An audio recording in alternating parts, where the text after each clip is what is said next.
In this question, we have given that a sphere of constant radius r passes through origin and cuts the rectangular axis in A, B and C. We have to prove that locus of foot of perpendicular from O to the plane ABC is given by this equation. ये हमें prove करना है, ठीक है।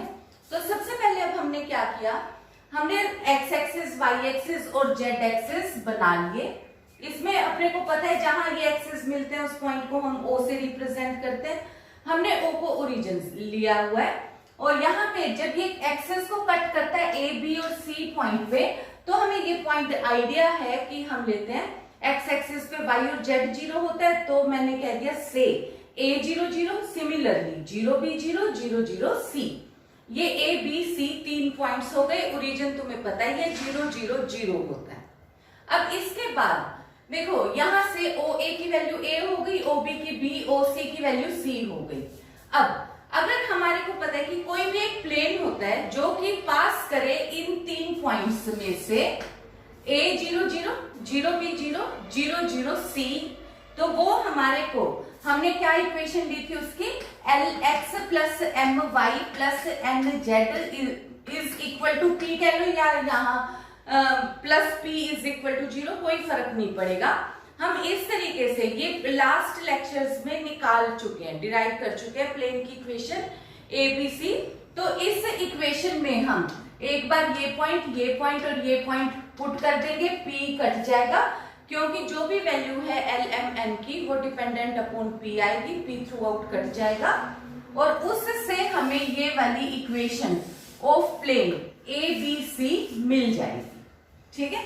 ABC plane की ये equation हमें मिलेगी। ऐसे ही अब जो सर्कल है, सर्कल एक तो इन 3 पॉइंट्स में से पास करने लगा है और साथ ही साथ एज वेल एज जो ये OB पॉइंट है ये भी स्फीयर के ऊपर का ही पॉइंट है, ठीक है। O पॉइंट भी स्फीयर के ऊपर का है।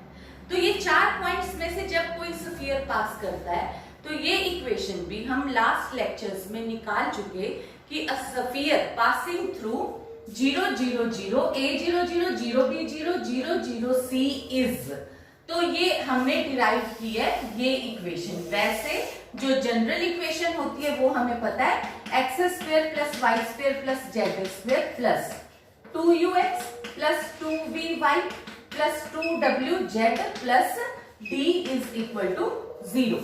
जनरल इक्वेशन ऑफ स्फीयर हम ये लेते हैं। इसके अंदर जब हमने ये 4 पॉइंट्स पुट करे उसके बाद u v w और d की वैल्यू फाइंड आउट करी, तो ये हमारे पास इक्वेशन ऑफ स्फीयर आ गई। इतना काम हमने कर लिया। अब क्वेश्चन स्टार्ट है मेन। अब हमारे पास क्या कहा है, a sphere of constant radius r। ये चीजें भी हमें कही हुई थी, passing through region cut the rectangular axis, वो हमने डिराइव कर दिया। अब मुझे कहा है कि जो ये स्फीयर है उसका कांस्टेंट रेडियस है that is equal to r। तो मुझे पता है कि जो ये स्फीयर होता है इसका रेडियस कितना होता है, u square plus v square plus w square minus d square root, और वो इक्वल टू r दिया हुआ है। यहां से जब मैंने कंपेयर किया तो u की वैल्यू है a/2, b की वैल्यू है v की वैल्यू है माइनस b/2 और यहां से w की वैल्यू है माइनस c/2, ठीक है। ये वाली वैल्यू मेरे पास आ गई, u v w की वैल्यू आ गई। यहां मैंने सब्स्टिट्यूट कर दिया u square v square w square, तो ये हो गया a square over 4 b square over 4 c square over 4 और d की वैल्यू मेरे पास आई है 0। ये सब्स्टिट्यूट करने से मेरे पास सोल्व किया, स्क्वायर करके सोल्व किया, तो इक्वेशन बन गई a square plus b square plus c square is equal to 4r square. इसके बाद अब मेरे को एक लाइन बनानी है। यहां तक तो मैंने काम कर दिया फर्स्ट लाइन वाला। फिर आगे का है locus of foot of perpendicular from O to the plane ABC। तो मैंने क्या लिया, ये जो प्लेन था मेरा ABC, इसको मैंने अब यहाँ पे इस तरीके से रिप्रेजेंट कर दिया। ये मेरा प्लेन है अब ABC, ठीक है।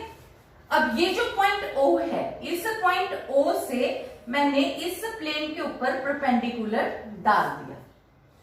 O पॉइंट मुझे पता ही है ओरिजिन है 0 0 0, प्लेन की इक्वेशन मुझे पता है x over a plus y over b plus z over c is equal to 1 है।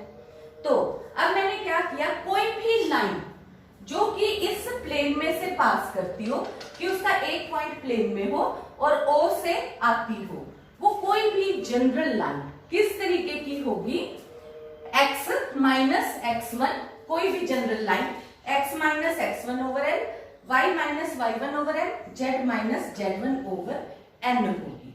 अब क्योंकि मुझे जो लाइन चाहिए वो फुट ऑफ परपेंडिकुलर, यानी कि मुझे परपेंडिकुलर चाहिए प्लेन के साथ, तो मुझे पता है जो प्लेन के डायरेक्शन रेशो होते हैं वो प्लेन के साथ 90 डिग्री का एंगल बनाते हैं। इस प्लेन के डायरेक्शन रेशो क्या हुए, देखो 1 ओवर ए, 1 ओवर बी, 1 ओवर सी, तो ये इस प्लेन के डायरेक्शन रेशो हैं और ये इस लाइन के अलोंग एक्ट करेंगे, क्योंकि ओ पी मैंने क्या ट्रेस करा है, ओ से प्लेन के ऊपर परपेंडिकुलर डाला है।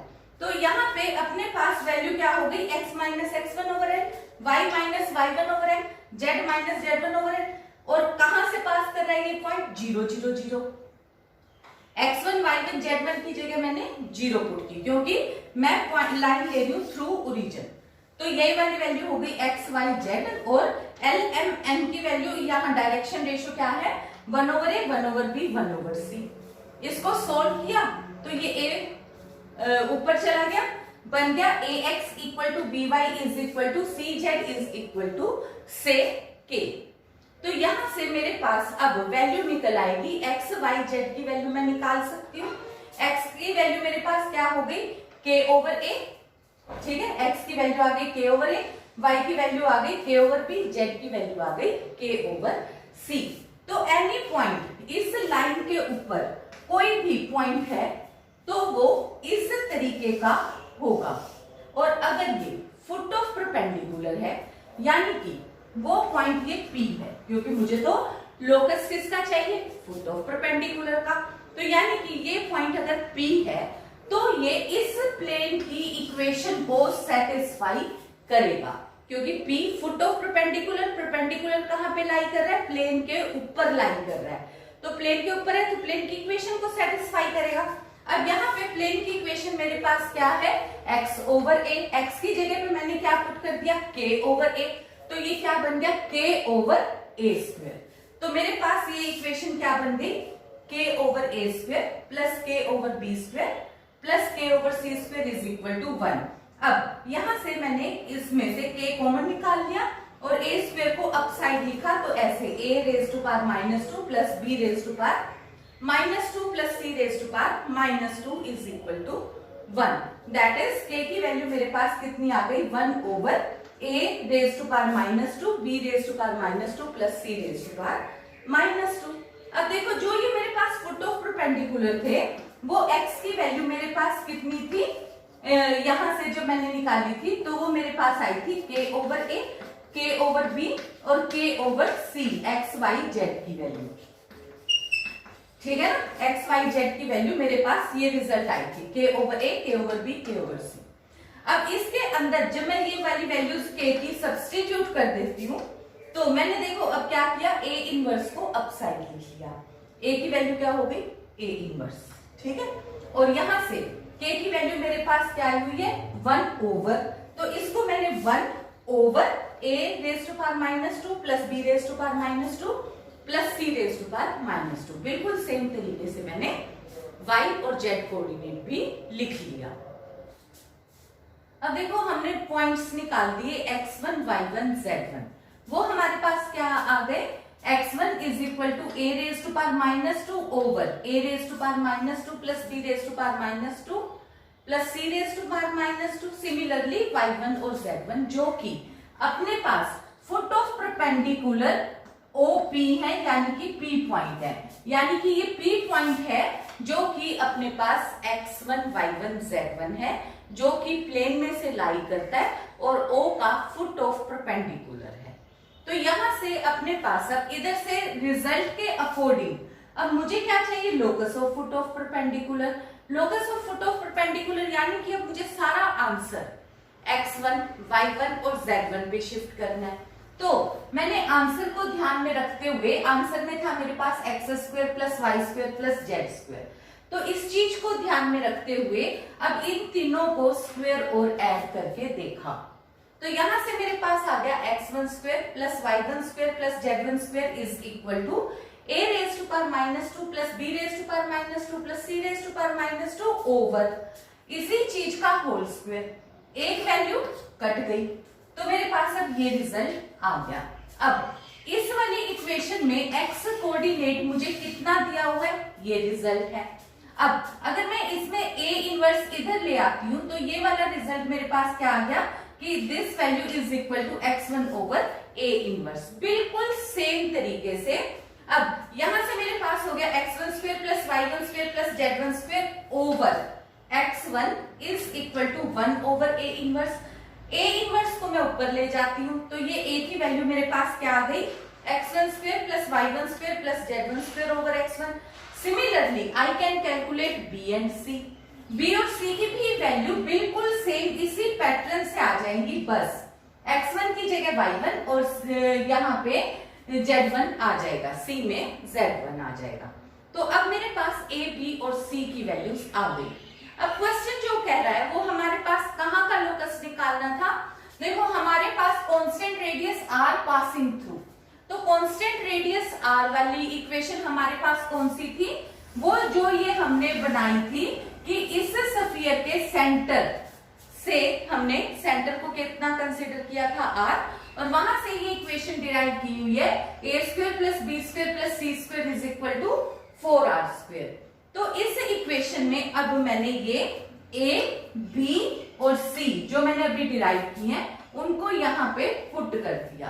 पुट करने से मेरे पास अब वैल्यू कितनी आ गई, क्योंकि a का स्क्वायर है तो इस वैल्यू का होल स्क्वायर हुआ, तो ये रिजल्ट आ गया plus y1 square plus z1 square, इधर इनका whole square is equal to 4r square. अब देखो ये अप साइड जो टर्म है तो ये मैंने कॉमन ले लिया, तो ये अपने पास कॉमन लिया तो x1 square plus y1 square plus z1 square का होल स्क्वायर कॉमन आ गया। अब यहाँ पे मेरे पास क्या बचा, 1 ओवर x1 का स्क्वायर प्लस 1 ओवर y1 का स्क्वायर प्लस 1 ओवर z1 का स्क्वायर, और वो मेरे पास क्या है 4r स्क्वायर। अब इसको मैं अप साइड ले गई, यानी कि x1 raise to power -2 plus y raise to power -2 plus z1 raise to power -2 is equal to 4r square.